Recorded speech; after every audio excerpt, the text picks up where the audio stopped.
Newcastle United 4, Manchester United 1. And what can I say, guys? From start to finish, poor going forward, poor defensively, second to every ball. It was like men against boys. Start to finish, it was dead. And you know what? We're so far off the pace out of from the top side of the Premier League. It's absolutely insane. I don't understand how, how we're going to be moving forward in terms of transfer windows and next season. Like, we're so far off the pace from the top side of the Premier League. I don't think we're going to be finishing in the top half next season as well, unless we have a mega transfer window, which I don't see happening as well due to the club's finances. But let's get into the starting 11. Let's get into the chances of the game. So the most notable absentee was on Andre Onana. He wasn't even included in the matchday squad. So Altay, Bayindir started in goal for United. Mazraoui, Lindelof, Euro making up the back three.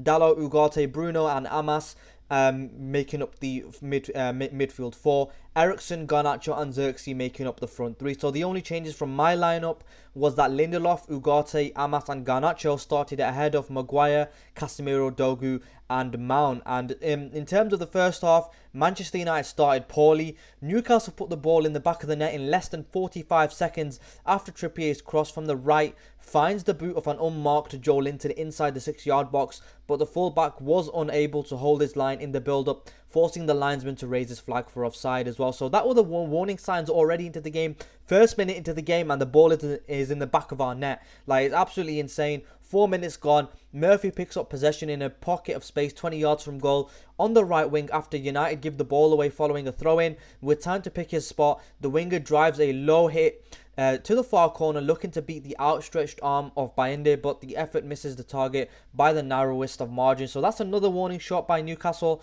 Zirkzee, though, does have a good shot. This is probably 12 minutes into the game, most likely the best chance of the game so far. Eriksen's incisive pass forward finds the feet of Fernandes on the edge of the penalty area, and the Portugal international greets it with a nifty first-time touch across for Zirkzee. The pair of United players interchange quickly with the instinct playing the ball around with the instinct playing the ball around the Newcastle defence before the latter's first time shot is parried over the bar from close range by Pope's outstretched arm. So that was a Zirkzee shot in the 12th minute. Probably unlucky not to find the back of the net. It was really good build-up play by United, but unfortunately for United, Newcastle do take the lead in the 24th minute. Tonali makes it 1-0 to Newcastle. Ugarte gives it away in his own half and Newcastle jump back onto the front foot immediately through Trippier, who plays a pass into the feet of Isak on the edge of the 18-yard box. The Sweden international takes a touch to pop the ball over into the air before volleying it forward for Tonali, who stays onside before hitting a first-time shot past the scrambling Bayindir. It was a decent goal by Newcastle, but poor defending by United.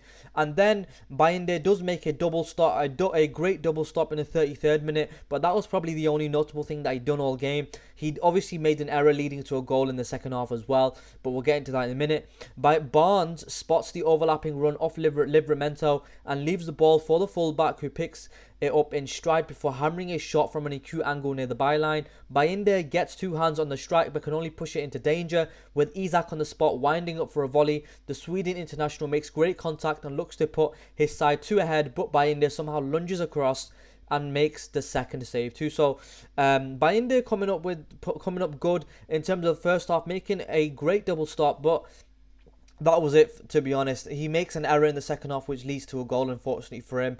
And Man United, though, do make it 1-1 before the end of half-time. Garnacho makes it 1-1. Ugarte wins the ball from Joe Linton in midfield before holding off the Brazil international and spotting the run of Dalot. The wing-back steps into a central position inside Newcastle's half, drawing two defenders towards him before shifting a pass out to the right for the overlapping Garnacho. Somehow, with Livramento and Shaw closing down the angle, the Argentina international manages to slip a low shot under the pair of Newcastle players, as well as beyond Pope and into the back of the net. So Dalot also picks up his third assist of the Premier League season, only trailing Ahmad and Fernandes in the statistic for Manchester United. In terms of halftime summary, you can have a look. In terms of Newcastle, They had a 0.58 XG compared to United's 0.3. But in terms of shots at the end of the first half, I'll pull the stats up for you right now. You can see at the end of the first half, Man United with 4 shots, 3 on target. Newcastle 7 shots, 2 on target. But in terms of halftime stats, we did have more possession, but it was pretty even at halftime, I'll be honest with you. And in terms of the second half, that's where it all goes wrong for United. Harvey Barnes makes it 2-1 in the 49th minute. Livramento glides past Dalot on the left wing with superb skill before breaking into the penalty area and driving a low pass across the face of goal for Murphy. Unable to take it towards goal himself, the winger keeps the ball in play ahead of the byline and knocks it back for the oncoming and unmarked Barnes, who rolls a neat finish into the gaping goal. So Livramento, in my opinion, he skips past Dalot far too easily, delivers across all the way to the back post to Jacob Murphy, who squares it back across goal to Barnes, and Newcastle make it 2-1. Man United do make some substitutions. Garnacho, Amass, Zirkzee do go off for Mount, Dogu and Højlund. Zirkzee looks to be picked up an injury. Hopefully he's not out for too long, because I think he's playing a little bit better than Højlund, but it does look like as if it's a hamstring injury, so he could be out for a little bit of time. We don't know yet. Barnes makes it 3-1 unfortunately in the 64th minute, and it's a one to forget for Mazraoui unfortunately, who slips in his own half, allows Barnes to regain possession in an attacking area with momentum in his legs and no options left or right of him. The winger charges into a central position, running in between Yoro and Lindelof before lashing a powerful finish high into the roof of the net to make it 3-1. And finally, Bruno Guimaraes makes it 4-1, and this time it's Bayindir who makes an error. Bayindir receives Yoro's back pass and looks to clip the ball into midfield for Fernandes, only to send it straight into Joe Linton's chest. Somewhat unwittingly, the Brazil international pops it forward for Guimaraes instead of controlling it himself, which the captain threw on goal and allows him to finish easily from 15 yards. Son, Bruno Guimaraes makes it 4-1 after that error from Bayindir. What can be said? Mazraoui makes a mistake to make it 3-1. Bayindir makes another mistake to make it 4-1. And you know what? Nothing more can be said. Like, it was such a poor game, poor going forward, defensively poor, offensively poor. Like, we were just poor all round. If we play like that against Lyon at Old Trafford on Thursday, then no doubt our season is going to finish. All eyes are literally on that game, and you know what? This was like kind of like a freebie. Like, no one really cares that much in terms of the Premier League. It's basically over anyway. All eyes are on the Europa League. So yeah, in terms of that, let's get into some player ratings, and then after that we'll head off and, you know what, do whatever we want with the rest of our weekend. Yeah, so Bayindir's got a 4.8 here. He made an error leading to a goal, and what can be said, I'm not happy with his performance either. He looked shaky in possession, and he looked shaky. His goal kicks weren't great either, not finding anyone. Pass accuracy 47%. Accurate long balls 10 out of 38. He made 38 attempted long balls, and only 10 of them found the target. Not great from Bayindir. Obviously made an error leading to the goal. And then Mazraoui, he's got a 4.1 as well. This is his worst game, it has to be said. He made an error that led to a goal for Newcastle. Yes, he does slip, and it's not necessarily in his control that he slips, but at the end of the day, it's going to count, and it's going to count as an error on his side that led to a goal. Pass accuracy, yeah, it was good, with 87%, but error leading to goal 1. So in terms of his duels, he's won 5 out of 9, which is alright. He's won the majority of his duels. Lindelof's got a 5 here.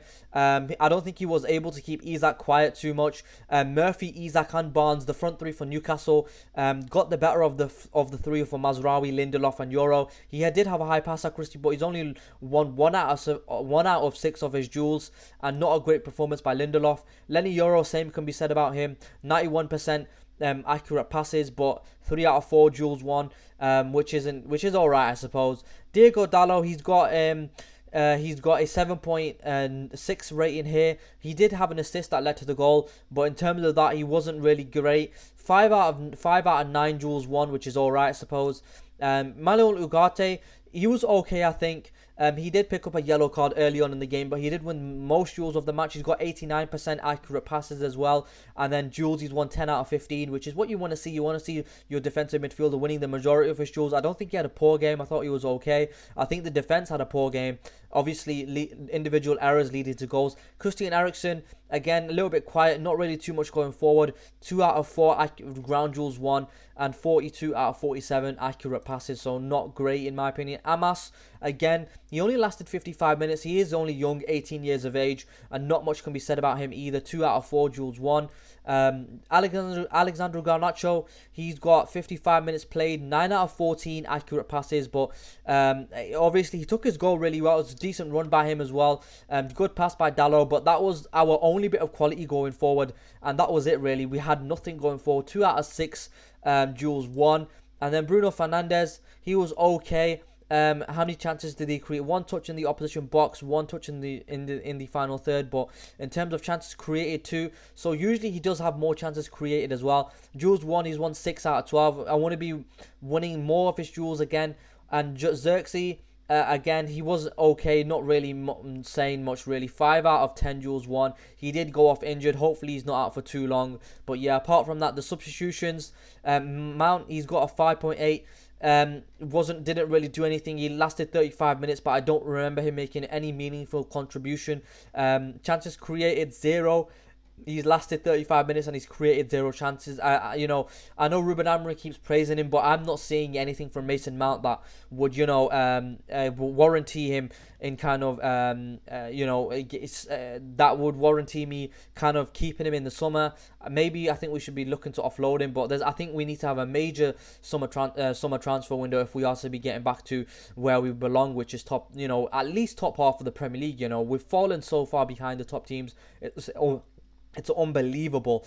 Patrick Dogu's gone 3 out of 8, 3 out of 11 duels, which is not great when he came on either. And we were second to every ball. Newcastle were looking the better of us in terms of all everywhere on the pitch. Højlund, 35 minutes played again. Touches in the opposition box too, not great, only 16 touches, and I'm not happy with our forward line. I've mentioned it previously, I mention it again, not happy with our forward line. 1 out of 3 duels won, and then Luke Shaw came on for 12 minutes, not much can be said about him, and then Nemenu as well came on for 8 minutes as well, so not much can be said about him either in terms of contributions. But in terms of overall, I have to say that Newcastle played really well. Barnes, Isak and Murphy caused United all sorts of trouble going forward as well. And obviously, in terms of Linton, Tonali and Guimaraes, they all played really, really well against us as well. And we were just second to every ball. We were not playing well at all. And in terms of stats as well, I wouldn't be surprised if Newcastle, obviously they're beating us on expected goals with 2.09, 12 shots, 6 on target, 5 big chances created for Newcastle, and 1 big chance missed. In terms of United, 9 shots, 5 on target, one big chance created and 1 big chance missed as well. But in terms of the duels as well, if you have a look at them, Newcastle are winning more duels than us with 56 compared to the 48. Ground duels, we are beating Newcastle. Ground duels, sorry, it's 50-50. Aerial duels, though, we are winning more aerial duels than Newcastle. But in terms of successful dribbles, that's equal as well. But in terms of overall, Newcastle fully deserved the win, and I'm having a look at Newcastle's forward line, having a look at Barnes, Isak and Murphy, and I take that over Garnacho, Zirkzee and Højlund. Newcastle's forward line is better than ours. Newcastle's midfield is better than ours as well. Linton, Tonali and Guimaraes beats, I think that beats the midfield of Ugarte and Eriksen. Possibly the only player that Newcastle would take from the United side is Bruno Fernandes. In terms of the defense individually, I think United do have better players than Newcastle in terms of defensively, but Newcastle fully deserved the win here. They played better than United. United were second to every ball, and that's it really. Like we didn't play well whatsoever. And in terms of the table, Newcastle are up to 4th position with 56 points. Manchester United are in 14th. I think we were 14th before the match as well. So next up for us in the Premier League is Wolverhampton Wanderers. Hopefully we can pick up 3 points in that game. It's just disappointing with how the season's gone. And you know what? I would rant and rave and swear and stuff, but I'm not that kind of person. You know what I mean? So I want to be a little bit positive, but literally this season so far, there are no positives to be taken from this season. All eyes are literally on the Europa League for that game against Lyon on Thursday, and that's it really. I'm not getting upset because I'm numb to this. I don't really feel any pain. We're dusty in it. Amorim is probably going to lose all his hair. And in terms of untouchables for United, the players that I would definitely keep at the club: Dogu, Yoro, Mazraoui, Dillet, Ugarte, Mainu, Bruno and Ahmad. And basically everyone else I'd be open to sell. And I think the club needs a major fire sale in the summer. And you know, we need a major fire sale. It's a massive transfer window that's coming up in the summer, because if we don't get this right, then we're gonna finish bottom half of the league next season as well. And so all eyes are on, obviously, with this upcoming Europa League tie against Lyon, and then obviously in the summer transfer window, hopefully where we can bring in some reinforcements, maybe sign 5 players. Like, people are saying, you know, you can't sign 5 players in a transfer window. I think you can. We signed 5 players last summer in Yoro, Mazraoui, Dillet, Ugarte, and Sekou Kone. So we can definitely sign 5 players in the summer transfer window as well. But yeah, I think the club needs a major fire sale. And yeah, that's it from me. I'm not happy, obviously, disappointed, but it is what it is. Anyway, next up, a very, very important Europa League tie coming up against Lyon. Hopefully we do get past Lyon, otherwise our season is going to be over. Anyway, if you enjoyed this video, leave a like, comment and subscribe, and I'll catch you in the next one.